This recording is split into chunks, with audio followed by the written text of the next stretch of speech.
بسم الله الرحمن الرحيم. ازيكم حبايبي، عاملين ايه؟ مساء الفل عليكم. طبعا زي ما انتم شايفين، من كيلو دقيق واحد عملنا كل الكلام الجميل دون. عملنا قرص بالقرفة والسكر زي ما انتم شايفين، منتفخة واسفنجية وجميلة جدا. وعملنا قرص الجبنة او معجنات الجبنة يعني. طبعا برضه تحفة جدا، ميكس جبن كده وجميلة جدا على شكل الباتيه وعلى شكل زي ما انتم شايفين الجميل اللي انا عاملاه دون. وبرضه عملنا قرص طبعا البيت دي انا مفتكساها من عندي يعني. تقدروا تعتمدوها وجبة كده يعني اساسية كده وجميلة للولاد في الفطار. بسم الله ما شاء الله، شكل البيت تحفة جدا، بس هيتعمل بطريقة بقى مميزة بحيث ان احنا يعني ما ينسكبش مننا في قلب الصينية. هقول لكم هنعمل ايه دلوقتي. طبعا معايا 3 كوبايات من الدقيق، معلقتين لبن بودر، معلقة ملح، معلقة سكر، نص كوباية من زيت على السمنة، معلقة صغيرة من البيكنج باودر. وطبعا ابتديت انخل الدقيق زي ما انتم شايفين.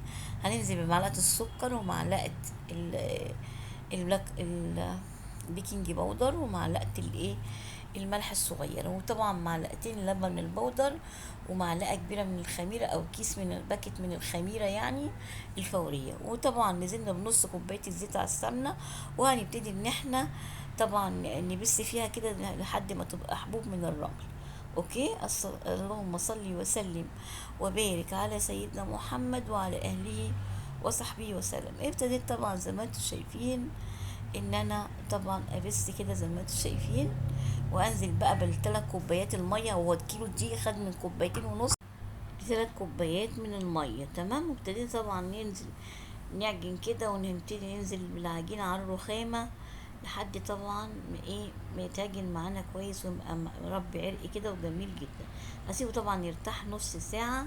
وطبعا سبت العجين يختمر معايا لمدة نص ساعة. طبعا احنا فصل الصيف، العجين بيختمر بسرعة. ابتديت اهبط العجينة، يعني خدت معايا حوالي نص ساعة خمر كده. وهبتدي طبعا ان انا اقسمها جزئين. اوكي. كل جزء بقى يعني في جزء اقسمه كذا كورة، وفي يعني هعمل منه كذا حاجة يعني. وفي جزء تاني هنعمله فطاير كبيرة. بص القرصة بتاعته الكبيرة، الكرة كبيرة، عشان دي اللي هعملها بالبيت. اوكي. طبعا ابتدي اقرصها كده زي ما انتم شايفين.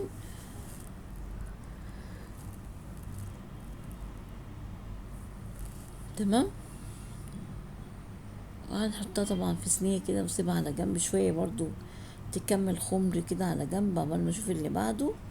طبعا هنبتدي طبعا نشكل كرة من العجين، وهبتدي ان انا افردها عشان انا هعمل فطاير الجبنة.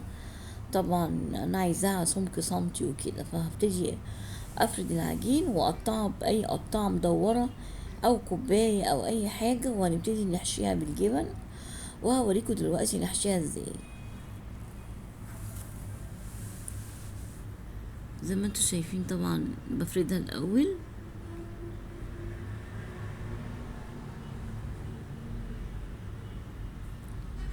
ابتديت طبعا ان انا اقطعها كده بكوبايه معايا.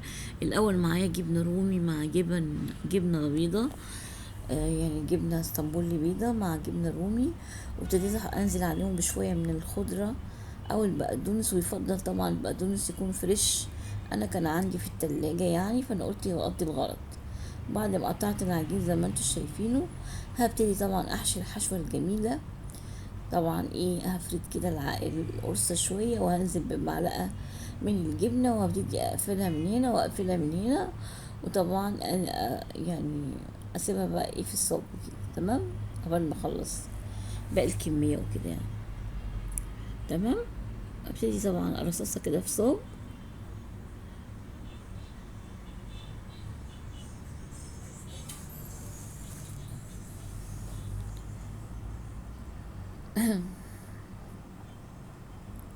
زي ما انتم شايفين طبعا القرص دي بتبقى لذيذة جدا في فصل الصيف. الولاد بيبقوا قاعدين اجازة عايزين ياكلوا اي حاجة بالليل. الجبنة الرومي ميكس الجبن يعني مع البقدونس عامل يعني طعم لذيذ جدا. مش عايزة اقول لكم طعمها لذيذ قد ايه. وكانت يعني صغننة كده وجميلة يعني، بسم الله ما شاء الله. فعجبتني يعني. ان شاء الله نقرر نعملها كمان مرة. زي ما انتم شايفين طبعا ببتدي اخد اللي بعدها واحط معلقة الجبنة واقفل من هنا ومن هنا، وبالراحة كده رصاصة في سنين. طبعا احنا في فصل الصيف الحاجة بتختمر بسرعة. ان لقيتوا العجينة فكت من بعضها، يعني يعني اللزق اللي احنا لازقينه ده فك من بعضه. طبعا هنبتدي نظبطها تاني قبل ما نسويها في الفرن. اوكي، عشان مع الخرم القرص دي بتتفتح معايا، انا مش عايزاها مفتوحة يعني، بما اننا حاطين جبن وكده. اوكي،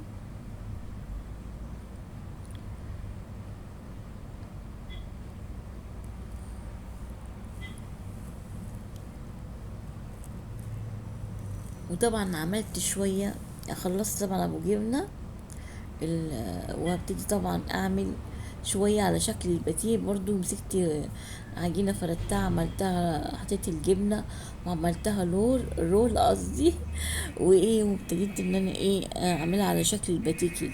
تمام. معانا طبعا، هقول لكم معانا ايه، انا نسيت. معانا هنعمل طبعا القرص المسكرة. زي ما انتم شايفين كورتها كور مش كبيرة ولا صغيرة، قد البرتقانة كده. وابتديت ان انا احشيها بالقرفة والسكر، وبعدين هنزل بيها في الايه في معلقة من النسكافيه على معلقة من السكر. تمام، عشان بتدي حمار كده وجمال للقرص.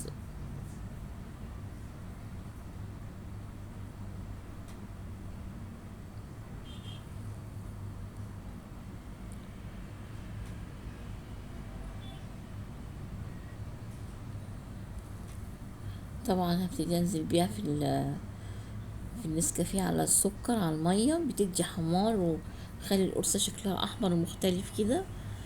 تمام.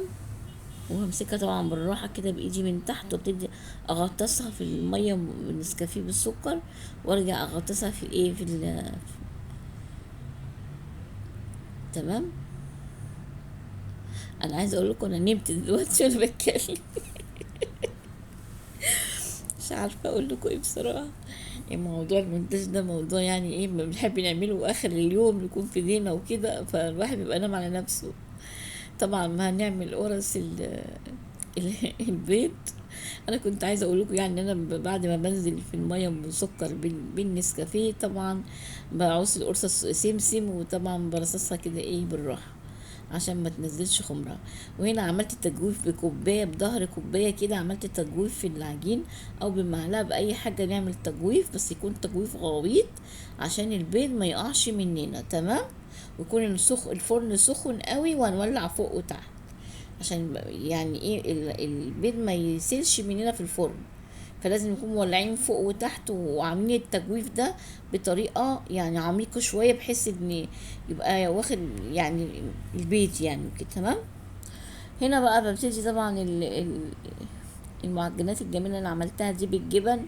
طبعا هنبتدي ندهنها بصفار بيضاية، ونحط شوية سمسم. وهنا ابتدى طبعا الحاجة خرجت معانا من الفرن، بسم الله ما شاء الله جميلة. وقرص البيض حلوة جدا جدا، مش عايزة اقول لكم حلوة قد ايه ومشبعة قد ايه. كانت تعتبر كوجبة. بص قرص السكر برضو والقرفة جميلة جدا، والباتيه تحفة. شوية حاجات كلام فارغ يعني كيلو دقيق عملنا العظمة دي كلها. وبقيت المكونات اقتصادية جدا يعني، فمش محتاجة اي يعني اسراف بصراحة يعني.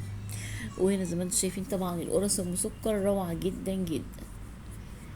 حبايبي واخواتي بقى، ما تنسونيش في اللايك والشير والسبسكرايب. السلام عليكم ورحمة الله وبركاته.